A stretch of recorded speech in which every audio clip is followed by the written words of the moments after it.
Salut à tous, soyez les bienvenus sur la chaîne qui déboîte. Partir en vacances, c'est une bonne occasion pour partir à l'étranger, histoire de se culturer un petit peu.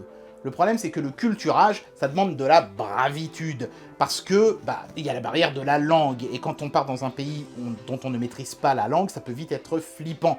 Quand vous êtes en face d'un mec qui comprend rien de ce que vous dites, et vous ne bitez rien de ce qu'il vous raconte, c'est un petit peu l'angoisse, quoi. L'idéal, c'est d'avoir un truc sur soi pour traduire. On peut sortir son smartphone et utiliser Google Traduction, par exemple. Le problème, c'est que si vous êtes en dehors de l'Europe, ça va vous coûter une putain de blinde en roaming. Et en plus de ça, il y a des pays où Google ne fonctionne pas, comme la Chine, par exemple. Donc Google Traduction ne fonctionnera pas non plus.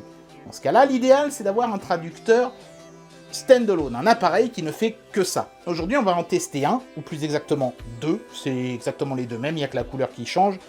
De chez Langogo, c'est un petit peu la Rolls du traducteur, hein, ce truc-là, puisque mine de rien, il coûte 300 € pièce, en tout cas au moment où je filme cette vidéo, je sais pas si le prix aura baissé d'ici là, certes, il a l'air performant, mais quand même, 300 balles, j'ai 600 € entre les mains, là, quoi. Est-ce que ça vaut vraiment ce prix-là, ce petit objet-là? Eh ben, c'est parti pour le test, on va voir ça. Bien, alors du coup, j'ai deux objets à vous montrer aujourd'hui, hein, le modèle blanc et le modèle noir. Je vais déboîter le modèle blanc et je vous montrerai brièvement le modèle noir quand j'aurai fini le déboîtage de celui-ci. Donc on est sur un emballage qui fait vraiment penser à celui d'un smartphone. En même temps, au prix auquel est vendu cet objet-là, on ne pouvait pas attendre moins que l'excellence, hein, j'ai envie de dire, de la part de Langogo. Mais ça va, l'emballage a plutôt un côté premium sympa, avec un carton bien épais, des petits détails soignés qui évoquent vraiment le monde du smartphone. Les caractéristiques techniques marquées à l'arrière, donc le Wi-Fi global, mais aussi une SIM et une eSIM, c'est pas mal, ça veut dire que toutes les technologies de connexion sans fil que vous pourrez utiliser à l'étranger sont présentes, plus de 90 langages supportés, une annulation des bruits ambiants pour pouvoir être audible face à votre interlocuteur, même dans la rue par exemple, ça c'est bien, c'est presque indispensable même j'ai envie de dire. Ça fonctionne avec un seul bouton, un peu comme un talkie-walkie, et il y a un assistant vocal qui s'appelle Eury, c'est pas Siri, c'est Eury, et qui est présent à l'intérieur de l'appareil. L'intérêt de cet assistant est évident, mais ce qui est dommage par contre, c'est qu'il n'est que en anglais. Pour un truc qui est un traducteur, c'est un petit peu ballot. Mais bon, voilà, hein, c'est un appareil qui a été fabriqué en Chine, il n'a pas été prévu pour un quelconque marché, comme le marché européen, donc ils ont choisi une langue universelle pour leur assistant. Au moins, ils n'ont pas utilisé un assistant Apple ou Google qui risque d'être bloqué dans certains pays, et ça, c'est bien. Alors, on va tout de suite procéder au déboîtage. Hop, ça s'ouvre exactement comme un smartphone. Alors ici, on a le tiroir SIM, et puis il y a de la dock dans ce truc-là, mais alors c'est pas évident de l'atteindre. De toute façon, c'est juste un guide de démarrage rapide, rien de vraiment folichon. On a le traducteur en lui-même, avec un petit film écran sur l'écran, comme ça, voilà. Très joli, hein, très bel appareil. L'écran, évidemment, il est de cette forme-là, mais à l'intérieur, il y a un écran rectangulaire.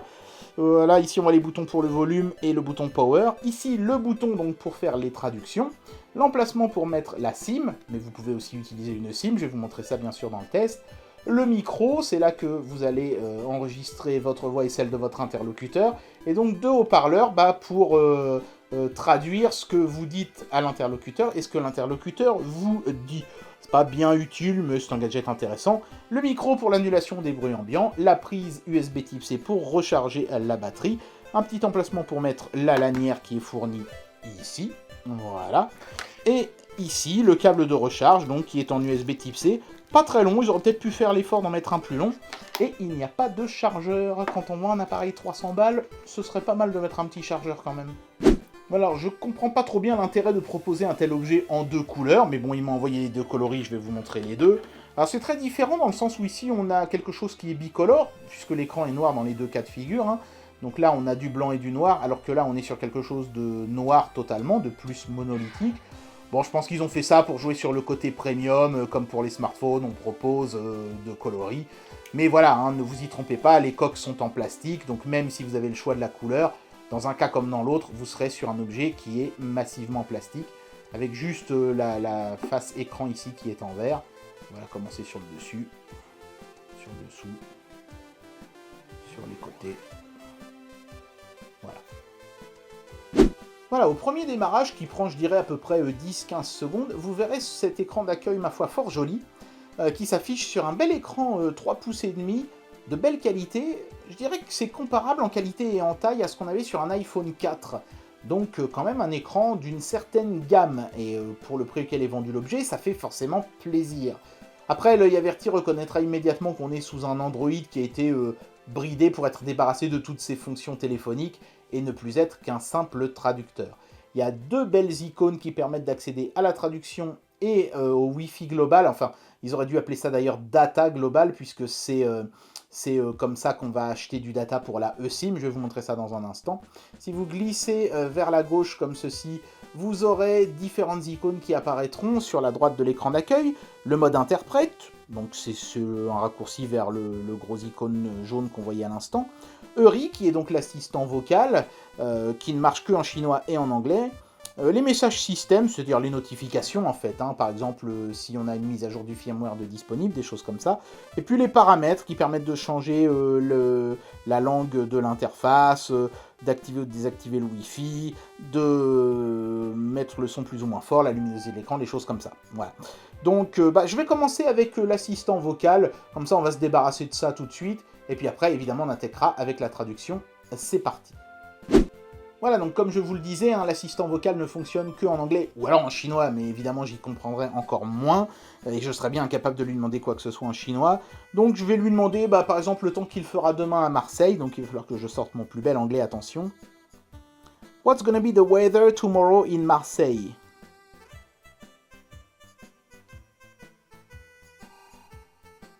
Here's the weather for tomorrow. Ça fonctionne, et donc évidemment l'intérêt d'avoir un écran clair, net et en couleur est plus visible, j'ai envie de dire, sur cette fonction assistant qu'elle ne pourrait l'être sur la fonction traduction simple. Mais ça fonctionne, même si malheureusement il faudra poser les questions de l'assistant en anglais.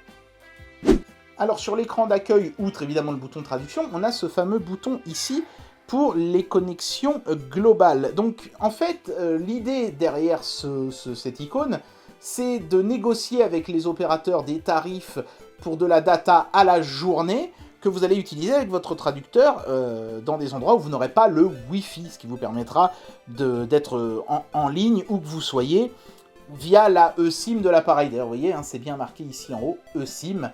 Donc si j'appuie sur Asie par exemple, mettons que je vais en Chine, puisqu'en Chine Google Traduction est bloqué, donc c'est cohérent. Hop, donc voilà ce qu'on me propose pour la Chine.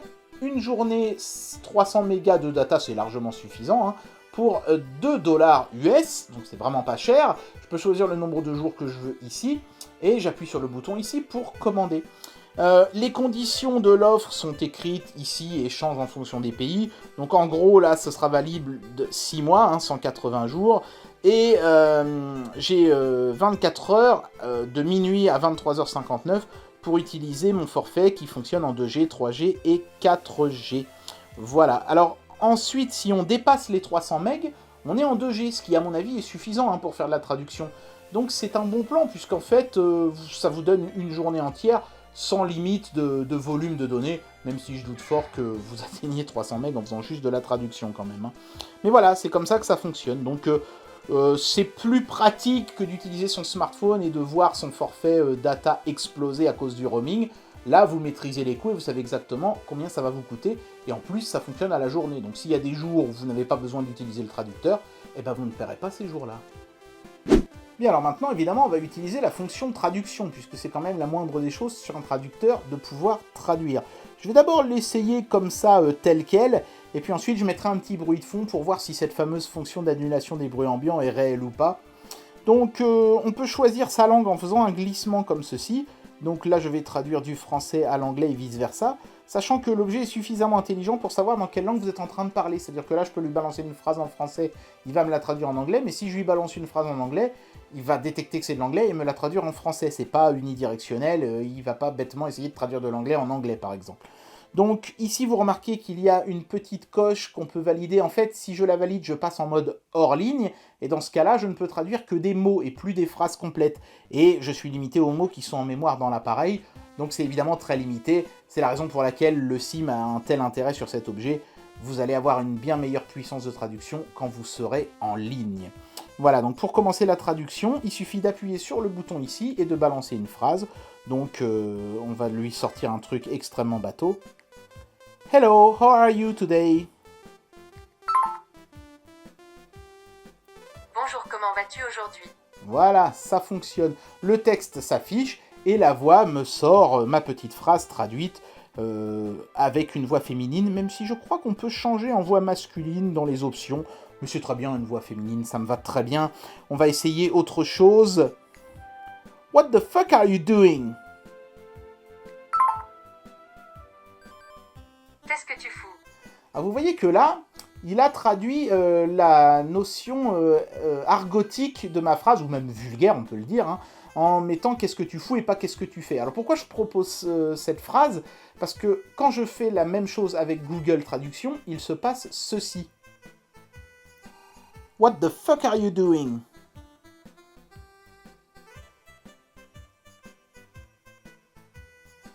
Voilà, donc vous voyez bien qu'ici, la traduction est beaucoup plus altérée, alors qu'on a vu brièvement qu'il avait mis des petites censures, qu'il a ensuite remplacé par un mot plus poli. Alors, je peux comprendre que Google n'ait pas envie de choquer les enfants, par exemple, qui pourraient se servir de l'application, mais il faut quand même comprendre aussi que le but d'un traducteur, c'est pas de prendre parti et de commencer à faire de la censure, mais d'être le plus proche possible de la réalité.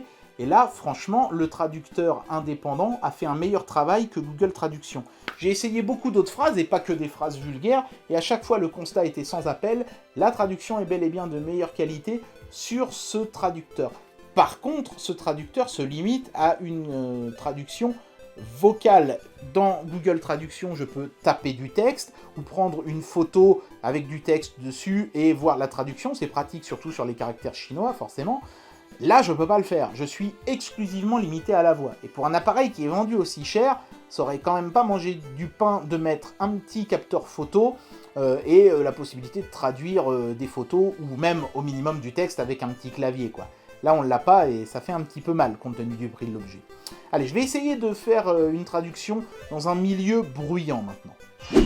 Voilà, donc là j'ai simplement lancé une vidéo sur un appareil qui est hors champ et qui simule le bruit d'une ville bruyante. Et je vais refaire exactement le même essai et on va voir si l'appareil est capable de s'en sortir sans difficulté. On y va. My flowers are beautiful. Les fleurs sont belles. Can you tell me the way to the hospital, please? Affiche sur s'il vous plaît. Là, il a loupé le début de ma phrase. On va refaire un essai. Can you tell me the way to the hospital, please? Pouvez-vous me montrer le chemin vers les OMG, s'il vous plaît? Bon, vous voyez que le bruit le perturbe quand même, hein. Alors, je sais pas si c'est parce que je bloque quelque chose, mais je pense pas, hein. Le micro pour l'annulation des bruits ambiants, il est ici. Je vais la refaire une troisième fois. Can you show me the way to the hospital, please? Pouvez-vous me montrer le chemin de l'hôpital, s'il vous plaît? Voilà, en parlant un petit peu plus fort, ça fonctionne. Bon, c'est vrai que je lui fais pas de cadeau parce que là, l'appareil est juste ici, hors champ. Il est peut-être plus proche que ne le sont les vrais bruits ambiants dans la vraie ville. Mais quand même, on sent bien que le traducteur est un peu gêné malgré tout par les bruits ambiants, hein. Il faudra faire attention de mettre l'objet proche de votre bouche quand vous êtes dans un milieu très bruyant. Là, c'était pas le cas. Je suis à une trentaine de centimètres, hein. Et j'en arrive à la conclusion de cette vidéo, je vais donner une note à ce produit. C'est pas facile de donner une note à un produit comme ça, parce que forcément on a tout le temps envie de le comparer avec Google Traduction, alors que l'objet que j'ai en face de moi est uniquement et purement et simplement un traducteur vocal. On ne peut pas traduire de texte, on ne peut pas traduire une photo d'une affiche par exemple, c'est juste un appareil qui est conçu pour pouvoir avoir une discussion dans un pays étranger avec quelqu'un qui ne parle pas la même langue que vous. L'objet fonctionne plutôt bien dans sa globalité, même si j'ai trouvé que la fonction annulation des bruits ambiants était un peu perfectible quand même. Il faudra quand même mettre l'objet proche de votre bouche, vous n'aurez pas le même confort que quand vous serez dans un endroit silencieux, mais globalement, il faut reconnaître que ça marche quand même très bien et que la qualité de traduction est meilleure et plus pertinente que celle de chez Google. Et rien que ça, c'est quand même un bel exploit, parce que Google, avec l'intelligence artificielle dont il dispose, ils auraient pu facilement écraser un tel objet. Ça n'est pas le cas. Donc forcément, il faut souligner l'effort du constructeur à proposer un objet plus sophistiqué que ce que proposent des boîtes comme Google. Mais ceci dit, les boîtes comme Google le proposent gratuitement, le logiciel. Là, on paye l'objet 300 €, et c'est ça le problème que j'ai avec cet objet. C'est pas qu'il est pas bien, c'est qu'il est trop cher. Comme la traduction est meilleure que chez Google, comme j'ai remarqué qu'il y avait eu pas mal de mises à jour de firmware entre le moment où j'ai reçu l'objet et le moment où j'ai fait le test, il y a déjà eu 3 mises à jour, donc c'est bien, ça veut dire que le constructeur fait de sincères efforts. Comme il y a ce système de data à prix négocié, qui a dû, j'imagine, aussi demander pas mal d'efforts de la part du fabricant, je peux pas lui donner décemment une mauvaise note, mais je peux pas non plus me montrer généreux et lui mettre 4 ou 5 étoiles à cause de son prix de vente que je trouve trop élevé. Donc je vais lui mettre la note de 3, c'est un bon objet, hein. C'est pas un problème de l'objet est pas bien, donc je lui enlève 2 étoiles, c'est un problème de l'objet est trop cher. Je lui mets 3 étoiles à cause de ça. Moi personnellement, mon conseil, ce serait d'attendre que le prix baisse. Je pense que face à une faible demande, le constructeur va baisser son prix rapidement. Pour le moment, sincèrement, je trouve que c'est trop cher. Et bien voilà, c'était le test de ce traducteur de chez Langogo. C'est un bel objet indéniablement, mais à 300 € la pièce, je trouve quand même que c'est un petit peu cher, surtout qu'il lui manque quand même quelques petites fonctions qui me semblaient essentielles, surtout pour un appareil vendu à un tel prix. J'espère que cette vidéo vous aura plu, et moi je vous dis à très bientôt pour un prochain test. Allez, tchuss!